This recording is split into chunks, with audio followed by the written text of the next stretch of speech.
ইসলাম, কাজী নজরুল ইসলাম, এবং নামটি ছিল সেইভাবেই ছিল। বাকিটুকু আপনারা দেখে নেবেন, এটা আপনাদের জন্য আমার দিক থেকে অ্যাসাইনমেন্ট, ভবিষ্যতে আপনাদের কাজে লাগবে। আমি ধন্যবাদ এবং কৃতজ্ঞতা জানাই আপনাদের প্রতি, যে নজরুল সরকারি কলেজ আবৃত্তি সংসদের প্রতি, যে আমাদের সাংস্কৃতিক যে বন্ধাত্ম, আমরা তো সব দিক থেকে আসলে পিছিয়ে আছি, তার মধ্যে একটি বড় বন্ধাত্ম হচ্ছে আমাদের সাংস্কৃতিক বন্ধাত্ম। তো সেই জায়গায় আপনারা এগিয়ে এসেছেন, আপনাদের প্রতি আমি অনেক অনেক কৃতজ্ঞ। কাজী নজরুল ইসলামকে নিয়ে আজকে যে মূল প্রবন্ধটি পাঠ করেছেন আমার শ্রদ্ধেয় জসিমউদ্দিন ভাই, আমি প্রবন্ধটি এক নজর দেখেছি, অত্যন্ত সমৃদ্ধ একটি প্রবন্ধ। এই প্রবন্ধটি নিয়ে কথা বলবার মতো আমার যোগ্যতা নেই, আমি খুব অভিভূত হয়েছি, আপ্লুত হয়েছি। এই প্রবন্ধটি আপনারা পাঠ করবেন, যারা শিক্ষার্থী আছেন তাদের উদ্দেশ্যে বলছি, যে নজরুলকে বহুমাত্রিক ভাবে জানবার জন্য এই প্রবন্ধটি একটি গুরুত্বপূর্ণ মাধ্যম। আপনারা এই প্রবন্ধটি পাঠ করবেন, কারণ কাজী নজরুল ইসলাম তিনি শুধু কবি হতে আসেননি। তার শেষ অভিভাষণে তিনি বলেছেন, আমি কবি হতে আসিনি, আমি নেতা হতে আসিনি, আমি প্রেম দিতে এসেছিলাম, প্রেম পেতে এসেছিলাম। সেই প্রেম পেলাম না বলে এই নিরস পৃথিবী থেকে নীরব অভিমানে বিদায় নিলাম। তো সেই প্রেমটা হলো, আমার নাসিম ভাই, শ্রদ্ধেয় নাসিম ভাই বলেছেন যে নজরুলের মূল বিষয়টি হলো প্রেম, এবং সেই প্রেম এর যে পূর্ণাঙ্গ যে রূপটি আছে, সেই পূর্ণাঙ্গ রূপটির যেই ধারক বাহক ছিলেন কাজী নজরুল ইসলাম। প্রেম বলতে আমরা খুব সীমিত অর্থে যে মানবিক প্রেম বুঝি, বা জৈবিক, বা খুব সংকীর্ণ অর্থে যে বিষয়গুলো বুঝি, আসলে প্রেম তো অনেক ব্যাপক। প্রেম আল্লাহর মধ্যে আছে, এবং আছে বলেই তিনি ভালোবেসে আমাদেরকে সৃষ্টি করেছেন। সকল সৃষ্টির মূলেই হচ্ছে প্রেম। তো সেই প্রেমের কবি ছিলেন কাজী নজরুল ইসলাম।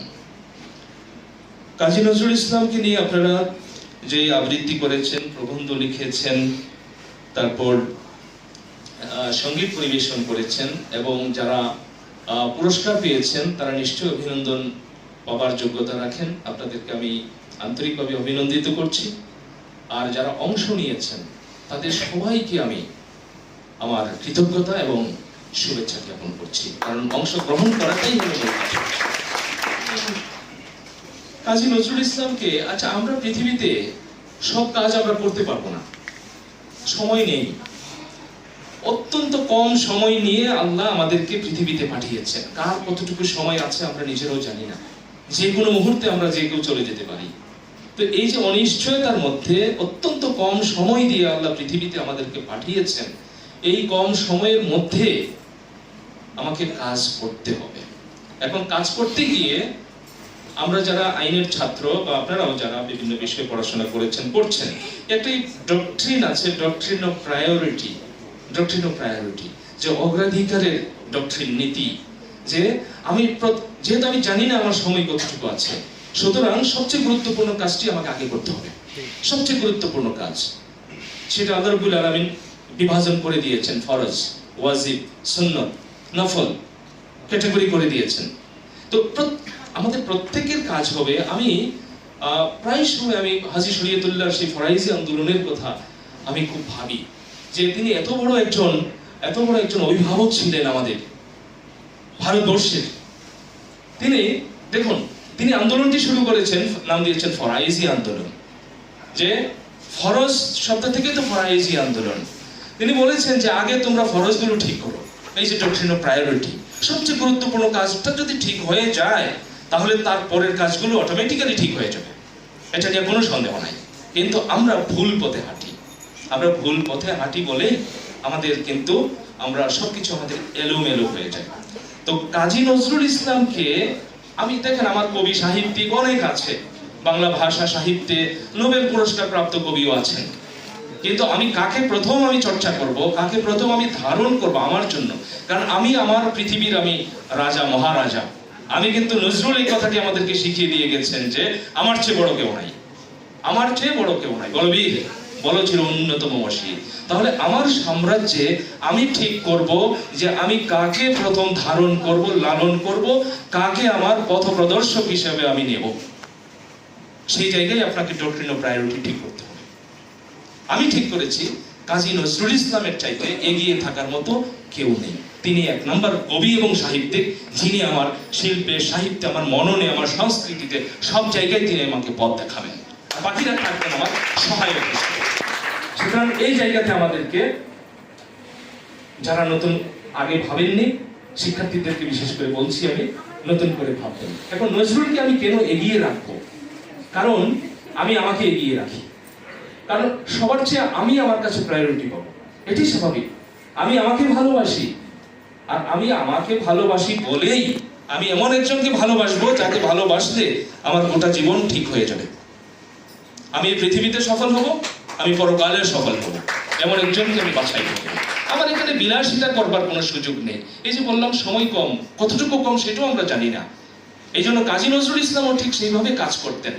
তিনি প্রায়োরিটি ঠিক করে কাজ করেছেন। তিনি বিলাসিতা করেননি। তার সৃষ্টি সম্পর্কে তিনি নিজেই বলেছেন, তার একটি গান আছে, এ নহে বিলাস বন্ধু, এ নহে বিলাস। আমি বিলাসিতা করতে পৃথিবীতে আসি নাই। পৃথিবীতে আমার অ্যাসাইনমেন্ট আছে, সেই অ্যাসাইনমেন্ট আল্লাহ রাব্বুল আলামিন ঠিক করে দিয়েছেন। সেই পথে আমাকে হাঁটতে হবে, সেই পথে আমাকে কাজ করতে হবে। তিনি তার জীবনে, আমি দেখেছি, আমি যত দেখবার চেষ্টা করি, বুঝবার চেষ্টা করি, তত বেশি বিস্মিত হয়। এই বিস্ময়ের কোনো শেষ নেই। এখানে অনেক রথী মহারথী আছেন, অনেক মহামানব সাহিত্যিক বিশেষ করে আছেন, যাদেরকে যত বেশি আপনি জানতে যাবেন তত বেশি আপনি অনেক ক্ষেত্রে আহত হবেন। তখন আমরা উদাহরণ দেই যে ওই পাহাড়টাকে দূর থেকে দেখাই ভালো, কাছে যাওয়া ঠিক না। এরকম উদাহরণ দিয়ে আমরা নিজেকে তখন সান্ত্বনা দেই না। আমি নজরুলের ব্যাপারে বলবো, নজরুলকে আপনি যত বেশি জানবেন তত বেশি ভালোবাসা আপনার বাড়বে, শ্রদ্ধা বাড়বে। কারণ তার মধ্যে ওই পাহাড়ের যেই কি বলবো যে অসমতল দিক বা নানান রকমের যে বৈষম্য, সেগুলো তার মধ্যে পাবেন না। তার মধ্যে সৌন্দর্যে তার জীবন এবং কর্ম, তার দর্শন ভরপুর। এই কারণে আমরা আহ্বান জানাবো নজরুলকে তার ব্যক্তিগত জীবন থেকে শুরু করে তার সৃষ্টিশীল জীবন আপনারা বেশি করে জানুন, বেশি করে জানুন। আর এই বিষয়টা বুদ্ধিজীবী নামক তথাকথিত কিছু বুদ্ধিজীবী আছে, আজকে বুদ্ধিজীবীদেরকে আমরা আলাদা করে রাখলাম, তারা আমাদের সত্যিকারের বুদ্ধিজীবী হবেন। কিন্তু তথাকথিত কিছু বুদ্ধিজীবী আছেন, তারা জানেন যে নজরুলকে যত বেশি জানতে দেওয়া হবে তত বেশি সমাজ আলোকিত হয়ে যাবে, তত বেশি আলোকিত হবে। সুতরাং তাকে বেশি জানতে দেওয়া যাবে না। এই জন্য তাকে কৌশলে দূরে সরিয়ে রাখা হয়, এবং সেই কৌশল বা অপকৌশলটা শুরু হয়েছিল একেবারে তার জীবদ্দশাতেই। পৃথিবীতে যারা কবি হিসাবে আসেন তাদের ব্যাপারে পবিত্র কোরআন শরীফে সূরা আশ-শুআরা, কবিগণ, এই নামে আল্লাহ একটি সূরাই অবতীর্ণ করে দিয়েছেন, কবিগণ। তাহলে আমাদের জানতে ইচ্ছা করে না যে আল্লাহ কি বলেছেন কবিদেরকে নিয়ে? যাদের নামে একটি সূরা আছে, পরিপূর্ণ সূরা, অনেক বড় সূরা, 224 থেকে 227 এই আয়াতগুলোতে আল্লাহ রাব্বুল আলামিন বলেছেন যে কবিদের কথা আলাদা। তারা মিথ্যার এক উপত্যকা থেকে আরেক উপত্যকায় বিচরণ করে। মিলে না? কি উপমা দেয়, কি বলে, এর আগামাথা কিছুই বোঝা যায় না। হ্যাঁ, যা বলে তা বিশ্বাসও করে না। আল্লাহ বলছেন যে কবিদের কথা আলাদা, তারা মিথ্যার এক উপত্যকা থেকে আরেক উপত্যকা বিচরণ করে, কিন্তু তারা ব্যতিক্রম, তারা ভিন্ন, তারা ব্যতীত যারা আল্লাহর উপর ঈমান এনেছে, যারা সৎকর্ম করেছে। দুইটা বৈশিষ্ট্য, প্রথমত ঈমান এনেছে, সৎকর্ম করেছে, এবং যাদের উপর জুলুম হলে তারা বিদ্রোহ করেছে। তিনটি বৈশিষ্ট্য। এই তিনটি বৈশিষ্ট্যধারী কবিগণকে আল্লাহ বিশেষভাবে মর্যাদাবান করেছেন, তাদেরকে আল্লাহ আলাদা ক্যাটাগরিতে রেখেছেন। তারা হলো সিরাতুল মুস্তাকিমের কবি, এবং সেই সিরাতুল মুস্তাকিমের কবিদের মধ্যে পৃথিবীতে যত কবি আছেন তাদের মধ্যে অন্যতম, আমি বলবো প্রধানতম কবি হচ্ছেন আমাদেরই কবি, জাতীয় কবি কাজী নজরুল ইসলাম। তার ঈমান ছিল আল্লাহতে যার পূর্ণ ঈমান, কোথা সে মুসলমান, কোথা সে আরিফ, অভেদে যাহার জীবনের মৃত্যু জ্ঞান। ঈমান ছিল, সৎকর্ম ছিল, কোনো অপকর্ম তিনি করেননি, এবং তার বিদ্রোহ ছিল। প্রথম দুইটা ক্যাটাগরি হয়তো মেলানো যাবে। অনেক সাধক কবি সাহিত্যিক আছেন, সুফি কবি সাহিত্যিক আছেন, কিন্তু একই সঙ্গে তৃতীয় ক্যাটাগরিটা মেলানো খুব কঠিন। বিদ্রোহী কবি একজন বিদ্রোহী হবে, কবিদের বৈশিষ্ট্য আমরা মোটামুটি জানি, যে কাঁধে একটা ব্যাগ ঝুলানো থাকবে, কোনো কিছু ঠিক ঠিকানা নাই, চোখ উদাস, সমাজ, পরিবার, পরিজন এবং নিজের কথাও ভাবে না, তিনি হলেন কবি। এরকম একটা চিত্র আমাদের আছে। এই কারণে কবিদের কাছে যে বাবা মায়েরা মেয়েদেরকেও বিয়ে দিতে চায় না কবিদের কাছে। এবং কাজী নজরুল ইসলামের কাছে বিয়ে দেওয়ার পরেও নার্গিসকে তার পরিবার নজরুলের কাছে সঁপে দেওয়ার সাহস পায়নি, ভরসা পায়নি।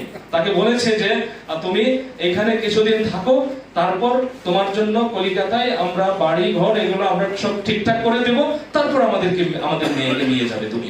কিন্তু কাজী নজরুল ইসলাম পৃথিবীতে কারোর কাছ থেকে কোনো দান কখনোই তিনি গ্রহণ করেন নাই। আমি একেবারে দায়িত্ব নিয়ে বলছি, তিনি পৃথিবীতে কারো কাছ থেকে কখনোই কোনো ধরনের দান গ্রহণ করেন নাই। তিনি দিয়ে গেছেন, তিনি নেননি কখনোই।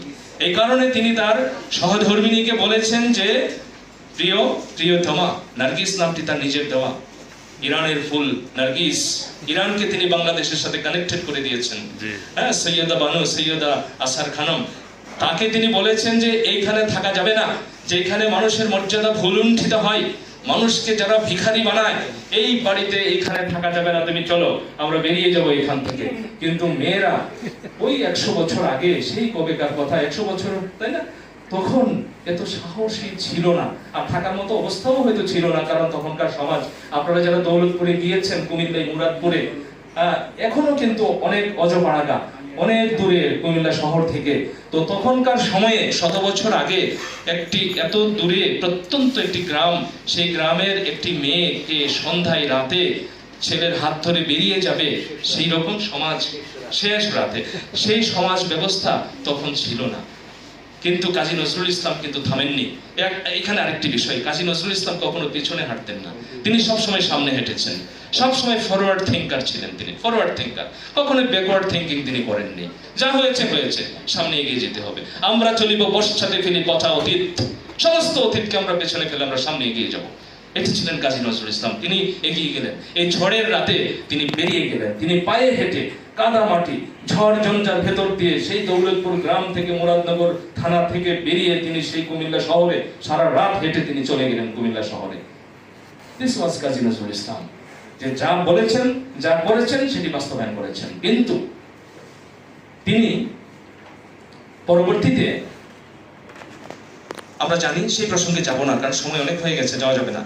তো পরবর্তীতে আর নার্গিসের কাছে তিনি ফিরে আসেননি। ওইটা তার ওই বৈশিষ্ট্যের কারণে যে তিনি পেছনে তাকাতেন না, কিন্তু তাই বলে তাকে তিনি অশ্রদ্ধা করেননি কখনোই। তিনি বলেছেন যে আমি বিদ্রোহী হয়েছি, আমি অগ্নি বিনা আমার বেজে উঠেছে একমাত্র তোমার কারণে, তুমি আমাকে বিদ্রোহী কবি বানিয়েছো। সুতরাং এই কৃতজ্ঞতা, এই শ্রদ্ধা সবসময় তার নজরুলের, নার্গিসের প্রতি ছিল। কিন্তু যে কোনো কারণে হোক, যে আমরা বুঝি গো বাঁধিব না ঘর, অভিশাপ বিধাতার, তকদিরে তো বিশ্বাস করতে হয়। পৃথিবীতে হয়তো আমরা গর্ব ভাববার জন্য আমরা আসিনি, সেই কারণে নার্গিসকে তিনি সান্ত্বনা দিয়েছেন। কিন্তু যেহেতু পরবর্তীতে বিবাহ হয়েছে আরেকজনের সাথে, সেই কারণে এই জায়গাতে আমরা তার চারিত্রিক বৈশিষ্ট্যটা একটু দেখবার চেষ্টা করবো। যে কথা আমি একটু আগে বললাম, তাকে যত বেশি আপনি জানবেন, আপনি মুগ্ধ হবেন, অশ্রদ্ধা তৈরি হবে না, শ্রদ্ধা বাড়তেই থাকবে। তিনি চাইলে নার্গিসকে তার আরেকজন করে রাখতে পারতেন, তার বান্ধবী করে রাখতে পারতেন, নানান ভাবে রাখতে পারতেন। নার্গিস সেটি চেয়েছে নানান ভাবে, কিন্তু কাজী নজরুল ইসলাম তাকে গাইড করেছেন, তাকে দিক নির্দেশনা দিয়েছেন। তিনি বলেছেন আমাদের তকদিরে এটি নেই, সুতরাং তোমার জন্য আল্লাহ যা রেখেছেন সেইভাবেই তোমাকে এগিয়ে যেতে হবে, আমি তোমাকে সহায়তা করব। এবং সেই সহায়তাটুকু তিনি করেছেন। পরবর্তীতে কবি আজিজুল হাকিমের সাথে বিবাহ হয়েছে এবং সেই বিবাহের ঘটকও ছিলেন কাজী নজরুল ইসলাম, করে দিয়েছেন। সংসার তিনি ভাঙতে আসেননি, কখনোই তিনি ভাঙেননি। তিনি যা ভেঙেছেন, তিনি নতুন করে গড়বার জন্য ভেঙেছেন, তিনি নতুন করে গড়বার জন্য।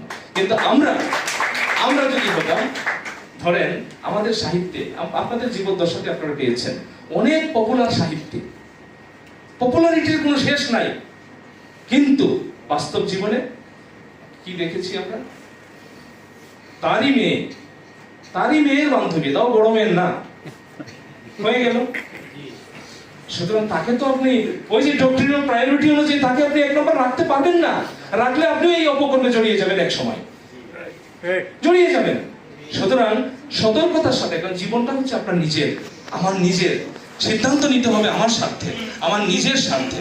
আমি এই কারণে সযত্নে আমি তার সৃষ্টিকে, তাদের সৃষ্টিকেও আমি চর্চা করি, কারণ আমার চর্চা করতে অসুবিধা কি? বাংলা সাহিত্যের সম্পদ আমি পড়বো, আমি সবই পড়ি, কিন্তু আমি আমার গাইডেন্স হিসাবে আমি তাদেরকে নিব না। কারণ সূরা ফাতিহার মধ্যে আমি তো আল্লাহর কাছে প্রতিদিন 5 ওয়াক্ত নামাজে আল্লাহর কাছে আমি সাহায্য চাই যে ইহদিনাস সিরাতাল মুস্তাকিম সিরাতাল্লাযীনা আন'আমতা আলাইহিম, আল্লাহ আমাকে সরল পথ দেখাও, তাদের পথ দেখাও যাদের প্রতি তুমি অনুগ্রহ করেছো। তো যাদের প্রতি আল্লাহ অনুগ্রহ করেছেন আমরা যেন তাদের পথে চলতে পারি, আর তারা কাজ করে গেছেন আমার স্বার্থে, আপনার স্বার্থে। তো কাজী নজরুল ইসলামকে আমাদের সবচেয়ে বড় সংকটটি হলো যে কাজী নজরুল ইসলামকে বুঝতে না পারা এবং তাকে বুঝতে না দেওয়া। যারা জানে তারা অনেকেই তাকে বুঝতে দেয় না, আর আমরা অনেকেই যারা জানি না আমাদের তো আর যাওয়ার কোনো জায়গা নেই। আমরা যে গোলাম মুর্শিদ যে বই লিখেছে বিদ্রোহী রণক্রান্ত, আমরা অনেক টাকা দিয়ে, বইয়ের গেটআপ মেকআপ খুব সুন্দর, প্রথম বের করেছে, সুতরাং এই বই আবার বই তো এর চেয়ে ভালো বই কি হতে পারে? আমরা মুগ্ধ চিত্তে সে বই কিনি এবং মুগ্ধ হয়ে আমরা পড়ে আমরা শিহরিত হই। ওরে বাবা, বিদ্রোহী কবি ছিলেন, তিনি আবার রণে ক্লান্তিও দিয়েছিলেন, তিনি তো হেরে গিয়েছেন।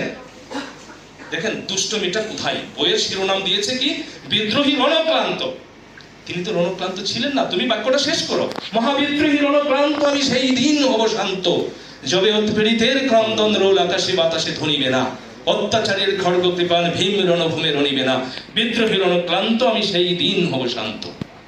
আমাদের 24-এর গণ অভ্যুত্থানে শিক্ষার্থীরা যে স্লোগান দিয়েছিল, স্লোগানের একটা অংশ নিয়ে অপপ্রচার করবার চেষ্টা করেছিল যে আমরা হব রাজাকার, কিন্তু আরেকটা অংশ বলে না। কে বলেছে স্বৈরাচার, এই অংশটা বলে না, এই অংশটা বলবো না।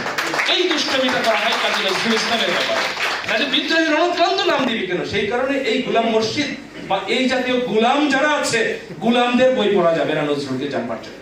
নজরুলকে জানতে হলে স্বাধীন চিত্তে, মুক্ত চিত্তের শুদ্ধ মানুষদের লেখা বই পড়তে হবে। সুতরাং কি পড়তে হবে সেইগুলো কিন্তু ওই যে ডক্ট্রিন অফ প্রায়োরিটি অনুযায়ী ঠিক করে নিতে হবে। কারণ প্রথমেই যদি আমি গোলামের বই পড়ে ফেলি তাহলে আমার প্রথমেই কিন্তু এই জিনিসটা মাথায় সেট হয়ে যাবে। হ্যাঁ, গোলামও আমি পড়বো, গোলামটা পড়বো শেষে, তাকে এনকাউন্টার করবার জন্য আমি এটা পড়বো। কারণ আমি মুসলিম পরিবারের সন্তান।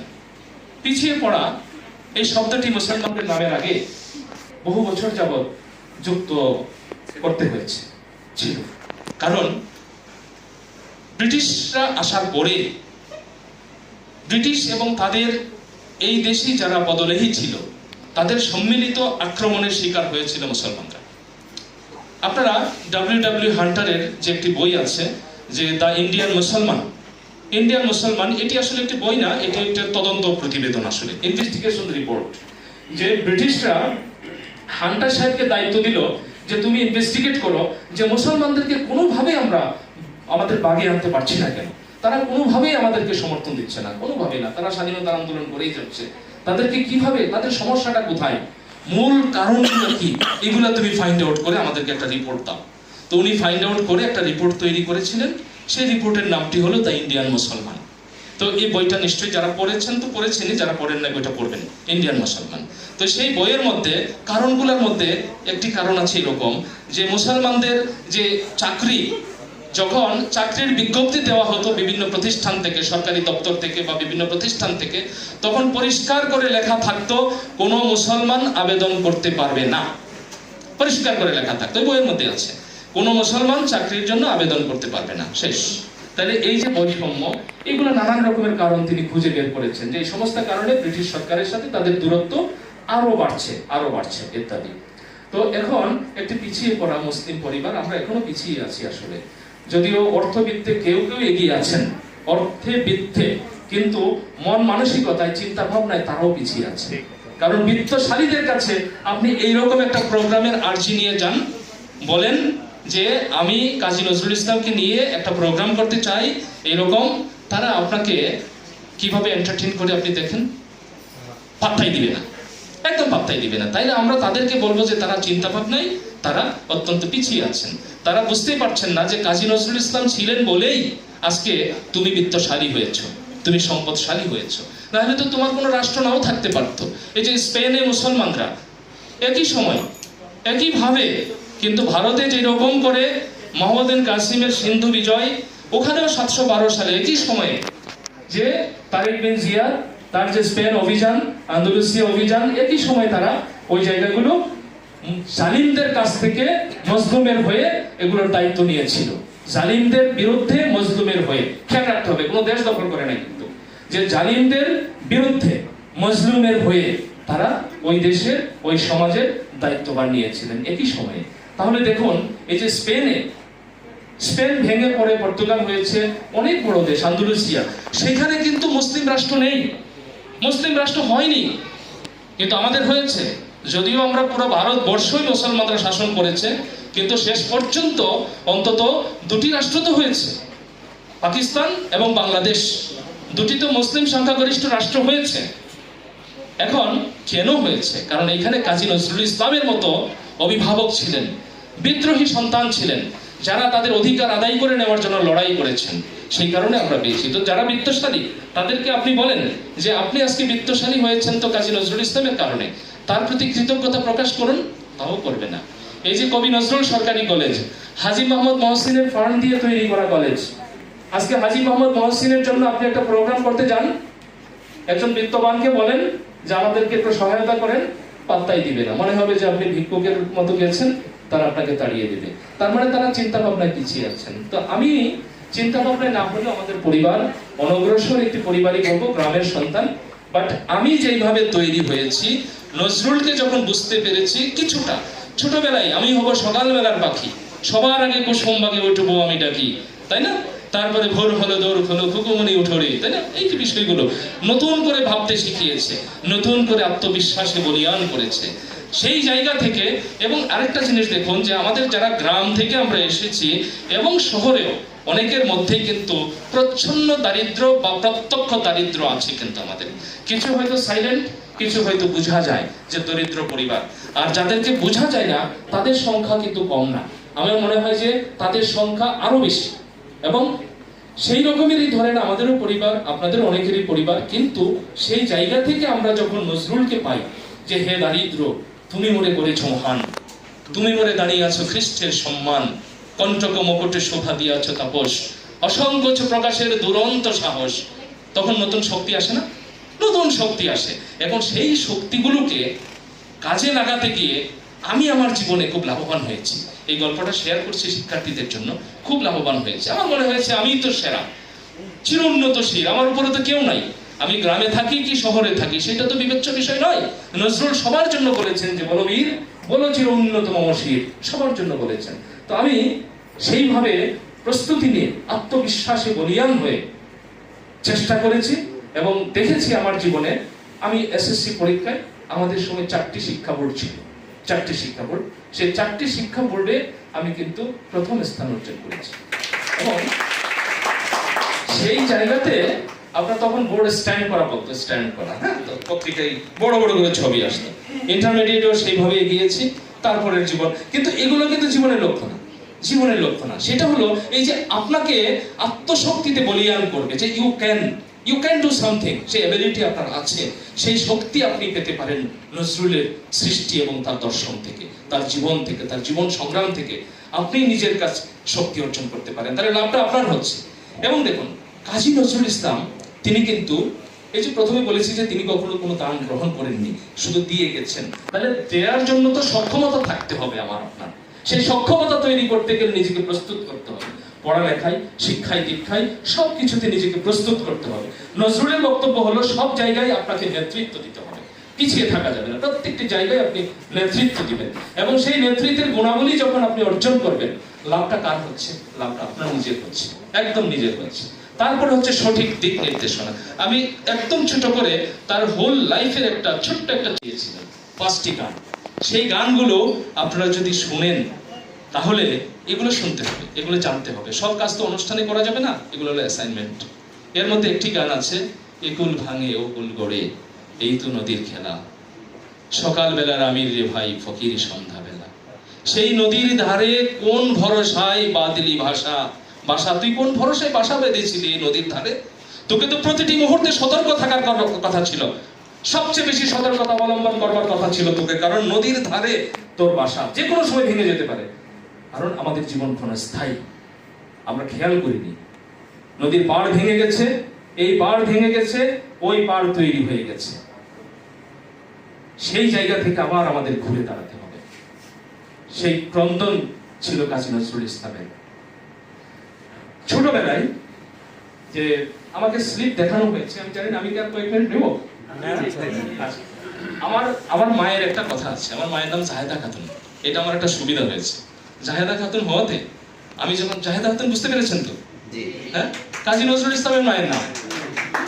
আমার একটা সুবিধা হয়েছে, যখন নজরুল নিয়া কোনো কথা আসে, কোনো কাজ সামনে আসে, আর কেউ না বুঝুক, আমার মা নিশ্চিত হয়ে যান যে আমাকে আর ফেরানো যাবে না, ওই কাজ আমি করবই, ওইটা আর ফেরানো যাবে না। ঠিক আছে? আর মায়ের কাছে আমার দাবি হলো যে আমি তো আপনার সন্তান। জাহেদা খাতুন মানে নজরুল, নামটা হয়তো জেহাদ, কিন্তু আসলে তো জাহেদা খাতুনের সন্তান। ওকে, দেখুন নজরুলের বিদ্রোহের যে সত্তাটা খুব সূক্ষ্ম বিষয়, কিন্তু আমাদের খেয়াল করতে হবে। তিনি ছোটবেলায় লেটুর আসলে গান করেছেন, তাই না? 9-10 বছর বয়সে। এবং লেটু জীবনে তিনি যা রচনা করেছেন, তিনি গান লিখেছেন, কবিতা লিখেছেন, ছড়া লিখেছেন, নাটক লিখেছেন, পালা গান লিখেছেন, এবং সেগুলো মঞ্চস্থ করেছেন, অভিনয় করেছেন, এবং তিনি প্রশিক্ষক হিসাবে অন্যদেরকে ট্রেন আপ করেছেন, কম্পোজার ছিলেন, সুরকার ছিলেন ছোটবেলায় 9-10 বছর বয়সে। কিন্তু মঞ্চে যখন তিনি উঠলেন, তিনি কিন্তু আগের যে গতানুগতিক যে রীতি, যে দেবদেবীর পূজা অর্চনা করে আসর বন্দনা করা হতো, কাজী নজরুল ইসলাম সেই জায়গাতে তার নিজেরটা দিয়ে শুরু করলেন। এই যে আত্মপরিচয়, সেটি হলো প্রথমে বন্দনা করি তোমারই ওগো বাড়ি তালা, তারপরে দরুদ পড়ি মোহাম্মদ মুস্তাফা সাল্লাল্লাহু আলাইহি ওয়াসাল্লাম। শুরু করলেন। এর চেয়ে বড় বিদ্রোহ আর কি হতে পারে? এরপরে তিনি দেবদেবীর নামও নিয়েছেন, তার যে গুরু যারা ছিলেন তাদেরও প্রশংসা করেছেন। কিন্তু এই যে ডক্ট্রিন অফ প্রায়োরিটি, আপনি নিজের টাপাত দিয়ে আর একটাতে যাবেন, আপনার কোন পরিচয় থাকবে? শেষে তো বিশ্বে হবে কম দামি। নজরুলের নিজের কবিতায় আছে একটা, যে এতেই তোরা লোক হাসালি, বিশ্বে হলেই কম দামি, কারণ তুই তোর নিজের পরিচয়টা তুই হারিয়ে ফেলেছিস। আত্মপরিচয় আমাদেরকে বলিয়ান হতে হবে। যিনি হিন্দু তিনি তার পরিচয় বলিয়ান হবেন, যিনি মুসলিম তিনি তার পরিচয় বলিয়ান হবেন। মিক্সার করবার কোনো সুযোগ নাই। কাজী নজরুল ইসলামের চিন্তা এবং দর্শন নিয়ে কারোর মধ্যে যদি কোনো কনফিউশন থাকে, তাহলে 1941 সালে লেখা কাজী নজরুল ইসলামের দৈনিক নবযুগ পত্রিকায় যে আমার লীগ কংগ্রেস, এই প্রবন্ধটি যারা আবৃত্তি করেন, আমি অনুরোধ করব যে আবৃত্তিও করতে পারেন আমার লীগ কংগ্রেস। পরিষ্কার হয়ে যাবে তার দর্শনটা কি ছিল, তার বোধ এবং বিশ্বাস কি ছিল। কিন্তু একজন যখন সৃষ্টি করেন, একটা খেয়াল রাখতে হবে, যিনি সৃষ্টি করেন তিনি স্রষ্টা, আর যিনি স্রষ্টা তিনি কিন্তু সবার জন্য সৃষ্টি করেন। শুধু আমার জন্য করবেন? তিনি তো রবীন্দ্রনাথ ঠাকুর না, তিনি মাইকেল মধুসূদন দত্ত না, তিনি বঙ্কিমচন্দ্র চট্টোপাধ্যায় না। খেয়াল করতে হবে, কিন্তু তিনি কাজী নজরুল ইসলাম, তিনি সকলের কবি। সত্যিকার অর্থে একজন সাহিত্য স্রষ্টা হলেন কাজী নজরুল ইসলাম, যিনি সৃষ্টি করতে গিয়ে ধর্ম, বর্ণ, জাতি, গোত্র কারোর মধ্যে কোনো ভেদাভেদ তিনি তৈরি করেননি, সবার জন্য তিনি কাজ করেছেন।